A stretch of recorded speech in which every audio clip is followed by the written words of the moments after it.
Shalom saudara-saudara yang dikasihi oleh Tuhan. Hidup manusia tidak pernah dapat dilaksanakan sebagaimana adanya jikalau tanpa berkat daripada Tuhan. Sebagai orang percaya, Tuhan juga menyediakan berkat yang khusus yang tidak diterima oleh pada umumnya orang. Salam jumpa dalam program Tuhan adalah Gembalaku. Setiap orang percaya pastilah suka dengan berkat Tuhan. Karena memang kita tidak dapat hidup tanpa berkat Tuhan. Orang yang suka berkat Tuhan bisa tidak selalu suka hidup di jalan Tuhan. Ketika kita merenungkan, apakah orang yang mengharapkan berkat Tuhan namun tidak berjalan di jalan Tuhan, ia adalah orang yang masuk akal? Bagaimana Tuhan memberkati orang yang tidak mau dipimpin oleh Tuhan? Bagaimana mungkin seseorang hidup dalam dosa dan mengharapkan Tuhan memberkati hidupnya? Ketika kita memohon kepada Tuhan melalui doa kita, maka kita pun harus menyadari kita patut hidup di dalam jalan yang Tuhan tunjukkan. Berkat Tuhan itu disalurkan melalui cara Tuhan dan di dalam perkenanan Tuhan. Saudara, marilah kita membaca Yeremia pasal ke-21. Firman yang datang dari Tuhan kepada Yeremia ketika Raja Sedekia mengutus Pasyur bin Malkia dan Imam Sefanya bin Maasea kepadanya dengan pesan, "Tanyakanlah kiranya petunjuk Tuhan untuk kami, sebab Nebukadnezar, Raja Babel, memerangi kami. Barangkali Tuhan mau melakukan kepada kami tepat seperti perbuatan-perbuatannya yang ajaib, sehingga Nebukadnezar mundur meninggalkan kami." Kata Yeremia kepada mereka, "Beginilah kamu katakan kepada Sedekia, beginilah firman Tuhan, Allah Israel, sesungguhnya aku akan membalikkan senjata perang yang kamu pegang, yang kamu pakai berperang melawan Raja Babel dan melawan orang-orang Kasdim yang mengepung kamu dari luar tembok. Aku akan mengumpulkannya ke dalam kota ini. Aku sendiri akan berperang melawan kamu dengan tangan yang teracung, dengan lengan yang kuat, dengan murka, dengan kehangatan amarah, dan dengan kegusaran yang besar. Aku akan memukul penduduk kota ini, baik manusia maupun binatang. Mereka akan mati oleh penyakit sampar yang hebat." Sesudah itu demikianlah firman Tuhan. Maka Zedekia, Raja Yehuda, dan pegawai-pegawainya dan rakyat di kota ini, yang masih tinggal hidup dari penyakit sampar, dari pedang, dan dari kelaparan, akan kuserahkan ke dalam tangan Nebukadnezar, Raja Babel, yaitu ke dalam tangan musuh mereka yang berusaha mencabut nyawa mereka. Orang akan memukul mati mereka dengan mata pedang, tanpa merasa sayang, tanpa belas kasihan, dan tanpa ampun. Tetapi kepada bangsa ini haruslah kau katakan, beginilah firman Tuhan, sesungguhnya aku menghadapkan kepada kamu jalan kehidupan dan jalan kematian.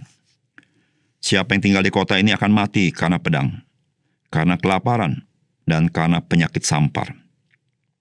Tetapi siapa yang keluar dari sini dan menyerahkan diri kepada orang-orang Kasdim yang mengepung kamu, ia akan tetap hidup. Nyawanya akan menjadi jarahan baginya. Sebab aku telah menentang kota ini untuk mendatangkan kecelakaan, dan bukan untuk mendatangkan keberuntungan. Demikianlah firman Tuhan. Kota ini akan diserahkan ke dalam tangan Raja Babel, yang akan membakarnya habis dengan api. Kepada keluarga Raja Yehuda, dengarlah firman Tuhan. Beginilah firman Tuhan, hai keturunan Daud. Jatuhkanlah hukum yang adil setiap pagi, dan lepaskanlah dari tangan pemerasnya orang yang dirampas haknya.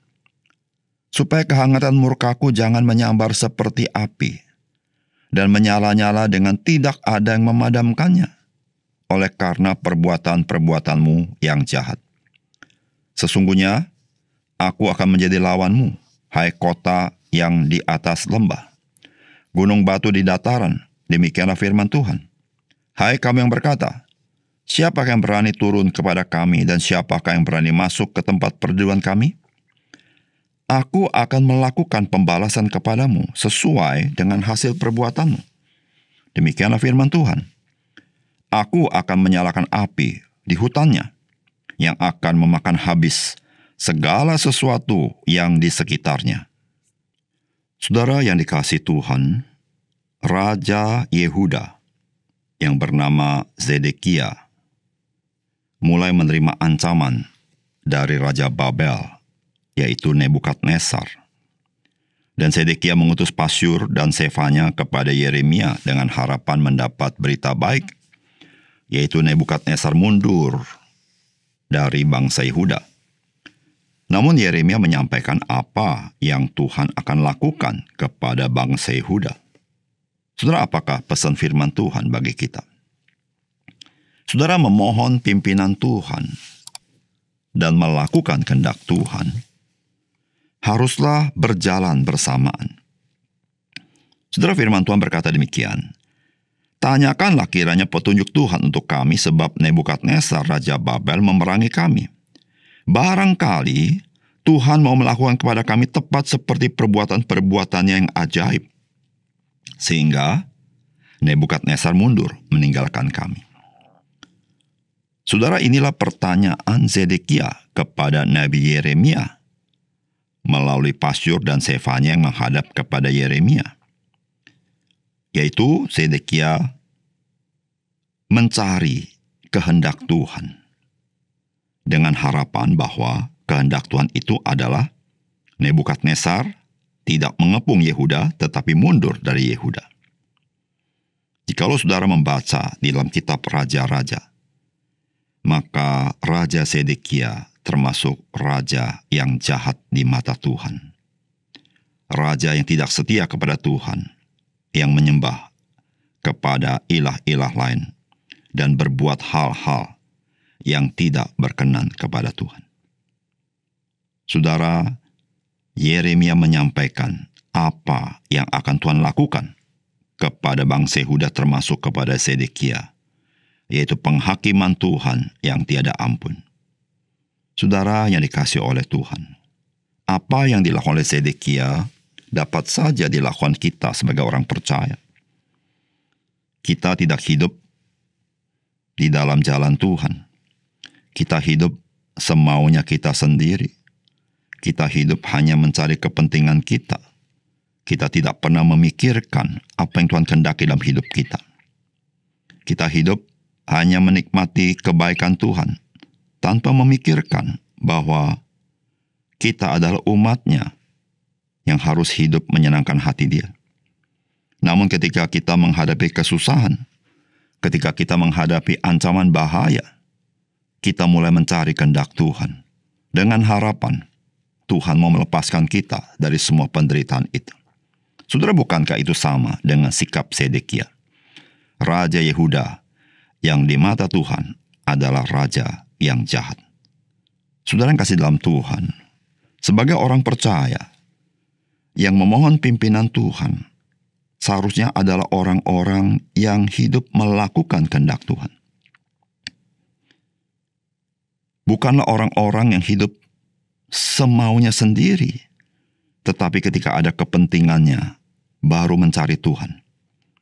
Saudara yang kasih dalam Tuhan, marilah kita sebagai orang percaya, kita memiliki relasi kasih kepada Tuhan. Bukan relasi kepentingan. Ketika kita ada kepentingan, kita mencari Tuhan. Tapi kalau kita tidak ada kepentingan, kita meninggalkan Tuhan. Namun relasi kasih itu adalah kepentingan kita hanya kita mengasihi Tuhan, karena Tuhan mengasihi kita. Saudara, itulah yang Tuhan Yesus lakukan di atas kayu salib, agar kita orang percaya memiliki damai sejahtera, yaitu memiliki relasi yang dekat dengan Tuhan, melalui darah Tuhan kita Yesus Kristus. Karena ketika kita masih sebagai orang berdosa, belum mengenal Tuhan, kita adalah musuh daripada Tuhan. Namun, penebusan Kristus adalah karya pendamaian yang memperdamaikan kita dengan Tuhan. Oleh karena itu, saudara, marilah kita menjadi orang-orang percaya yang hidup di dalam kehendak Tuhan dan selalu rindu dipimpin oleh Tuhan. Yang kedua, saudara, sebagai orang percaya, kita sudah mengalami kebaikan Tuhan. Oleh karena itu, mari kita nyatakan kebaikan Tuhan dan kebaikan kita kepada orang-orang di sekitar kita. Saudara, firman Tuhan berkata begini, "Beginilah firman Tuhan, hai keturunan Daud. Jatuhkanlah hukum yang adil setiap pagi, dan lepaskanlah dari tangan pemerasnya orang yang dirampas haknya. Supaya kehangatan murkaku jangan menyambar seperti api, dan menyala-nyala dengan tidak ada yang memadamkannya oleh karena perbuatan-perbuatanmu yang jahat." Saudara, firman Tuhan ini disampaikan Tuhan kepada pemimpin bangsa Yehuda yang memiliki hak dan wewenang di dalam pengadilan, di dalam polisi atau kebijakan pemerintah.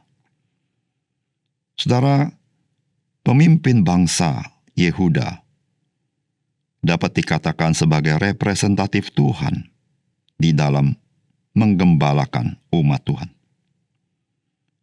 Dan saudara, pemimpin daripada bangsa Yehuda bukannya menyatakan kebaikan Tuhan, namun justru menjadi batu sandungan.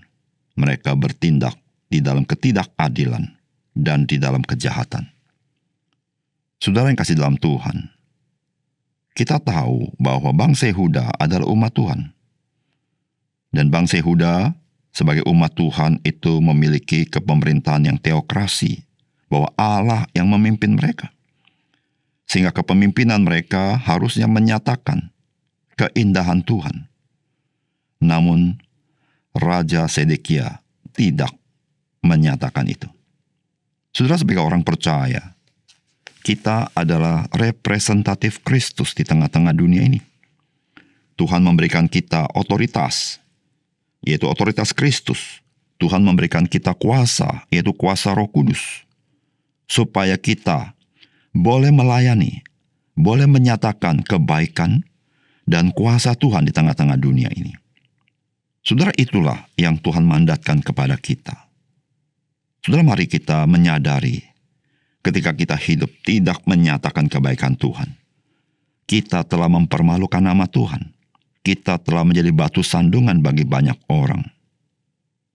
Oleh karena itu, saudara, ketika kita sadar siapakah kita dan apa yang Tuhan telah lakukan dalam hidup kita dan apa yang Tuhan percayakan dalam hidup kita, saudara, di situ menjadi kekuatan yang mendorong kita untuk hidup menyatakan kasih dan kebaikan Tuhan kepada orang lain melalui kebaikan kita kepada orang lain. Sedemikian sehingga kita boleh menyatakan kasih Tuhan bagi banyak orang, agar lebih banyak orang boleh mengenal Kristus dan menerima keselamatan yang dari Tuhan. Mari kita berdoa. Bapa surga, terima kasih untuk kebenaran firman-Mu. Biarlah Tuhan memberkati firman Tuhan, menolong kami dan mendorong kami untuk hidup sepadan dengan Injil Tuhan. Terima kasih Tuhan, dalam nama Tuhan Yesus kami berdoa. Amin.